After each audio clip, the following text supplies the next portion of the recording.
Salut à tous, aujourd'hui un Throne of Game spécial E3 2017. L'an dernier j'ai pas pu regarder l'E3, cette année je me devais de ne pas louper, et j'ai pas été déçu, pas mal de titres alléchants comme Assassin's Creed Origins.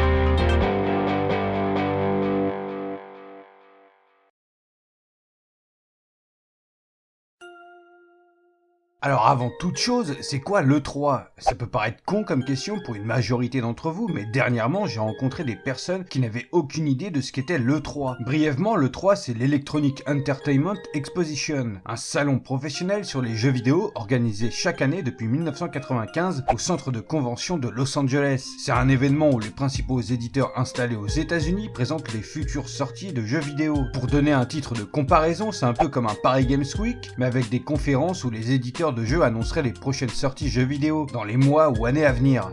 Avant de vous présenter les jeux qui m'ont le plus surpris, donné envie, etc., j'aimerais faire quelques mentions spéciales en commençant par les DLC de Zelda The Breath of the Wild. Je dis les parce qu'il y en a bien deux de prévus, Master Trials et The Champion Ballad, le premier qui sort le 30 juin et le deuxième en fin d'année. Le DLC de Horizon Zero Dawn, The Frozen Wild, qui devrait débarquer en fin d'année. La conférence de Devolver Digital qui n'a duré que 15 minutes, avec un pote on s'attendait à quelque chose de nouveau, quelque chose d'intéressant, des jeux inédits quoi. Finalement ils n'ont présenté que deux jeux, si je me souviens bien, et rien d'exceptionnel. En revanche, la conférence en elle-même, c'était une sacrée expérience, une critique du monde de l'industrie du jeu vidéo, la course aux ventes, à l'argent, etc. Je vous conseille vraiment de la regarder et je vous mets un lien dans la description. Le petit teaser de Metroid Prime 4. Je suis pas un énorme fan, j'ai même jamais fini un jeu Metroid, mais je trouve ça excellent que Nintendo relance cette franchise qui a une grosse fanbase. Minecraft, qui sera désormais disponible en cross-platform, avec des serveurs massifs, la 4K et la VR. Une belle nouvelle pour les fans. Et enfin, Shadow of the Colossus qui sortira sur PS4 durant l'année prochaine. Cette année, le 3 a été plus que sympathique en termes d'annonces, de trailers et de confirmations. Je tiens à noter quand même la grande absence de Red Dead Redemption 2 et de The Last of Us partie 2. On aura sûrement plus de news d'ici l'année prochaine. Même si la majorité des jeux présentés avaient déjà été annoncés auparavant, il y a eu quand même quelques belles surprises. J'ai décidé de vous présenter tout ça sous forme d'un top 15. Comme vous avez pu voir, j'ai pas nommé ma vidéo top 15 de l'année 2017. J'aurais clairement pu le faire, mais même si j'ai vraiment envie que la chaîne trouve un grand public, j'en suis pas encore au point où je me dis que je peux me permettre un bon gros titre putaclic. N'hésitez pas à saluer mon intégrité. Numéro 15, Need for Speed Payback. Avant le 3, on avait déjà eu un trailer de l'histoire, du coup lors de la conférence, Electronic Arts nous a présenté une vidéo de gameplay, visiblement un passage d'une mission du mode histoire, une vidéo bien sympathique qui n'hésite pas à nous lâcher des takedowns au ralenti, histoire de bien nous rappeler qu'ils ont racheté les droits de Burnout il y a de ça quelques années. La vidéo finit sur un cliffhanger bien sympa, mais est-ce que ça suffira à nous redonner foi en cette licence qui a vraiment du mal à retrouver le succès des mythiques Need for Speed Underground et Most Wanted, sortie prévue pour le 10 novembre 2017. Numéro 14, Star Wars Battlefront 2. Toujours durant la conférence d'Electronic Arts, après nous avoir dévoilé le trailer, la conférence nous plonge dans une partie en direct sur la map de Naboo. Une map qui nous aura vraiment fait briller les yeux avec notamment Dark Maul et Rey jouables sur la map. À un excellent moment, le jeu ayant été présenté par l'actrice qui incarne le personnage principal du mode d'histoire du jeu. Vraiment dommage l'incohérence d'avoir mis Rey et Dark Maul en face à face sur cette map. J'aurais été encore plus hypé s'ils auraient mis Qui-Gon Jinn et Obi-Wan contre Dark Maul. Ça aurait été tellement plus logique, mais bon, ils ont sûrement leur raison. Sortie prévue pour le 17 novembre 2017. Numéro 13, La Terre du Milieu, l'ombre de la guerre. Présenté lors de la conférence de Xbox via une vidéo de gameplay bien sympa montrant les nouveautés sur le jeu. Les fans du Seigneur des Anneaux l'attendaient, le voilà. Sortie prévue le 10 octobre 2017. Numéro 12, God of War. Encore une nouvelle vidéo mêlant cinématique et gameplay, une relance de la licence plutôt bien amenée je trouve. J'ai juste un peu peur que le gamin prenne trop de place. Mais l'histoire, l'aventure, a l'air d'être très intéressante. Pas de réelle date de sortie, on sait seulement qu'il sortira en début 2018. Numéro 11, Detroit Become Human, une exclusivité PlayStation qu'on nous avait déjà présentée l'an dernier avec également une vidéo de trailer, mais tout en nous expliquant un peu le délire du jeu. Pour faire un petit résumé, le trailer de l'an dernier nous montre un détective qui devait réussir à faire en sorte qu'un androïde ne se suicide pas en emportant avec lui une enfant. Ça nous montrait tout l'aspect du système d'indices. Cette année, Sony nous présente un trailer un peu différent mais qui donne toujours autant envie. Sortie prévue pour 2018. Numéro 10, Wolfenstein 2 The New Colossus. Présenté lors de la conférence de Bethesda, j'ai été agréablement surpris mélangeant cinématique et gameplay. La vidéo dure presque 10 minutes, on découvre pas mal de choses, on se fait une idée de l'histoire. Les brochettes de nazis sont prévues pour le 27 octobre 2017. Numéro 9, Sea of Thieves. Là clairement on rentre dans les pépites de l'E3, un jeu de pirate en mode multijoueur qui a l'air de ressembler à un espèce de Ark version pirate en mode cartoonesque. On monte son équipage avec ses amis online et c'est parti pour la chasse au trésor, le loot d'objets ou les coffres sous l'océan. On se bat contre des squelettes sur terre, contre les requins sous l'océan et contre d'autres équipages en PVP. Un jeu rafraîchissant et innovant en ce qui concerne le style de jeu pirate. J'ai personnellement très hâte que le jeu sorte, prévu pour début 2018. Numéro 8, Dragon Ball FighterZ, le jeu que tous les fans de DBZ et de jeux de baston attendent avec impatience depuis l'annoncement du jeu, peu de temps avant l'E3. Un jeu de baston 2D comme les classiques du genre, mais avec les graphismes et dessins se rapprochant pas mal des jeux Guilty Gears. Bon, c'est un peu Captain Obvious étant donné que ce sont les mêmes développeurs pour les deux licences, également prévues pour 2018. Numéro 7, Assassin's Creed Origins. Une année d'attente supplémentaire histoire de pondre un beau jeu et relancer la licence dans le droit chemin. Après un Unity qui n'avait que le mode multijoueur pour lui et un Syndicate correct qui rectifie les erreurs de Unity mais sans vraiment nous sortir ce qu'on attend d'un Assassin's Creed. Origins nous plonge en Égypte, 49 avant Jésus-Christ. On y incarne Bayek qui est le fondateur de la confrérie. Entre la conférence d'Xbox et d'Ubisoft, on a eu le droit au trailer classique, à du gameplay et à un trailer du monde ouvert du jeu. Un peu comme le trailer de Red Dead Redemption 2 ou le tout premier trailer de GTA V. Le jeu a l'air de comporter une part de fantastique puisqu'en fin de trailer on peut voir Bayek se battre contre un immense serpent. Personnellement ça me dérange pas un peu de fantastique sur Assassin's Creed et puis je pense pas que ce côté fantastique prendra le pas sur tout le reste. Puis bon, Assassin's Creed c'est fantastique de base, une machine qui te fait revivre la vie de tes ancêtres, une ancienne civilisation qui se manifeste sous forme spectrale. Assassin's Creed est fantastique depuis le premier du nom. Enfin bref, je place d'énormes espoirs dans ce nouveau volet de la saga en espérant qu'il relancera complètement la licence, aussi bien dans l'histoire de l'assassin que dans l'histoire hors Animus, dans le présent, qui est pour moi le fil conducteur de la saga. J'ai tellement envie d'en parler plus que ça que je compte bien faire une vidéo spéciale rien que pour parler de ce jeu. Je pense que ce sera le prochain Throne of Games, c'est même sûr en fait, je compte le faire en 2 parties même. Voilà, petit exclu, le prochain Throne of Games, ce sera la première partie sur Assassin's Creed Origins, sortie prévue le 27 octobre 2017.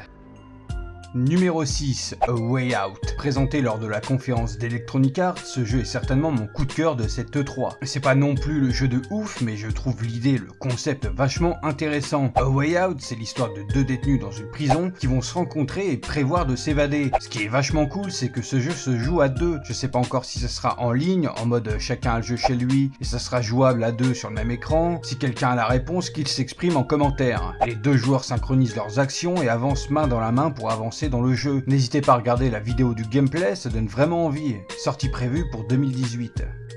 Numéro 5, Mario Odyssey. C'est pas une surprise, on avait déjà vu des trailers et gameplay du jeu, mais bon, c'est cool de voir de nouvelles images du jeu. La vidéo de gameplay présentée par Nintendo nous montre un aspect du jeu inédit, donc c'est vachement sympa. Ce jeu est LE jeu Mario qu'on attend depuis Super Mario 64. C'est clairement le jeu qui me donne envie d'avoir une Switch avec Zelda, sorti le 27 octobre 2017. Décidément, beaucoup de bons jeux vont sortir à la même date. Numéro 4, Days Gone, le jeu de l'E3 2016 qui m'a le plus donné envie, qui est de retour cette année avec une nouvelle vidéo de gameplay. Pour ceux qui ont loupé ce phénomène l'an dernier, Days Gone est un jeu solo qui se déroule dans un monde post-apo rempli de zombies. Le jeu a l'air d'être en mode ouvert, se rapprochant pas mal des autres jeux du même style, tels que Mad Max, The Witcher, etc. Le jeu est décrit par la presse comme étant la rencontre de The Walking Dead avec Sons of Anarchy, et ça peut que donner envie. L'an dernier, c'était plus une démonstration neutre du gameplay. Je m'explique. Dans le sens où on le voit juste rattraper quelqu'un comme ça dans une espèce de carrière abandonnée remplie de zombies, des centaines, c'était vraiment impressionnant quoi. Et cette année, la vidéo de gameplay nous en apprend un peu plus sur l'histoire, l'univers du personnage, dédicace à Pédobeer Zombie. Date de sortie encore inconnue, à moins de nous faire la surprise de communiquer la date quelques jours ou semaines avant la sortie du jeu, je pense que Days Gone sortira en fin 2018, voire 2019. En tout cas, c'est l'un des jeux que j'attends le plus, j'ai vraiment hâte. Numéro 3, Marvel Spider-Man, le clou du spectacle de la conférence de Sony. L'an dernier, on avait eu droit à un trailer très timide et cette année, on a eu le droit à une vidéo de gameplay de 9 minutes où l'on suit Spidey lors d'une mission concernant un certain Monsieur Fisk. Le gameplay a l'air bien sympa, reprenant vraiment la même dimension qu'un Spider-Man 2 sur PlayStation 2, un monde ouvert avec plusieurs missions à lancer réparties sur la map du jeu. Le truc génial, c'est que le jeu ne reprend pas les événements ou la trame scénaristique de ce qu'on a pu voir du personnage dans Civil War et prochainement dans Spider-Man Homecoming. Non, là on part sur une base inédite et neuve. Je pense qu'on va incarner un Peter Parker qui au moment de sa vie où il a déjà affronté la grande majorité de ses adversaires emblématiques. Encore une fois, je pense que ce jeu étant prévu pour 2018, sera de nouveau présenté à l'E3 pour une sortie qui aura très certainement lieu en fin d'année 2018, ou bien durant l'été, mais je serais vachement étonné. Numéro 2, Anthem. Le jeu fut teasé lors de la conférence Electronic Arts et une vidéo de gameplay présentée durant la conférence de Microsoft. Cette nouvelle franchise est un open world dans un univers futuriste où l'homme a l'air d'avoir conquis l'espace. Dans la vidéo de gameplay, on découvre une planète assez badass, on incarne un personnage féminin, c'est assez rare dans les grands blockbusters jeux vidéo, donc je tenais à bien souligner cette info. Le jeu ressemble beaucoup à ce que Mass Effect Andromeda propose, je trouve, mais avec certainement un gameplay un peu plus nerveux et avec des possibilités nettement supérieures. Le fait de pouvoir voler grâce à son armure, plonger sous l'eau pour ensuite en ressortir comme on y est entré, je trouve ça vachement stylé. À voir ce que l'histoire du jeu nous proposera, en tout cas ce jeu m'a beaucoup fait penser à Halo et Mass Effect. Le jeu est prévu pour 2018.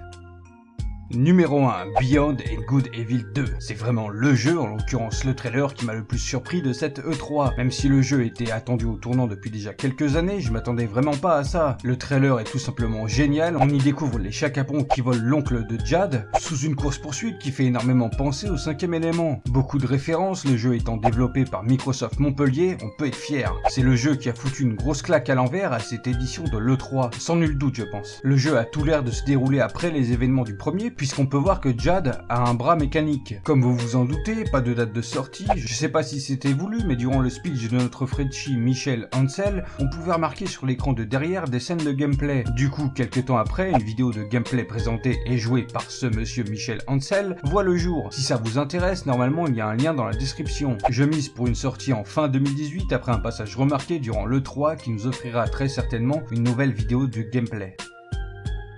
Alors voilà pour mon top 15 personnel des meilleures présentations de l'E3 2017. J'espère que ça vous aura servi, peut-être qu'il y a un ou deux jeux dont vous n'aviez pas entendu parler. Si c'est le cas, ma mission est remplie. Je vous invite fortement à me dire en commentaire quels ont été les jeux qui vous ont le plus marqué durant cette E3. Lâchez-moi le petit pouce bleu de l'amour, histoire que la chaîne touche plus de monde, mais surtout et avant tout, abonne-toi à la chaîne si ce n'est pas déjà fait, tout en cochant sur la cloche YouTube. N'hésite pas non plus à partager la vidéo à ton entourage qui n'aurait pas pu voir l'E3 de cette année. Tu peux aussi me rejoindre sur Facebook, Twitter et Instagram. Sur ce, je vous dis à bientôt pour une prochaine vidéo.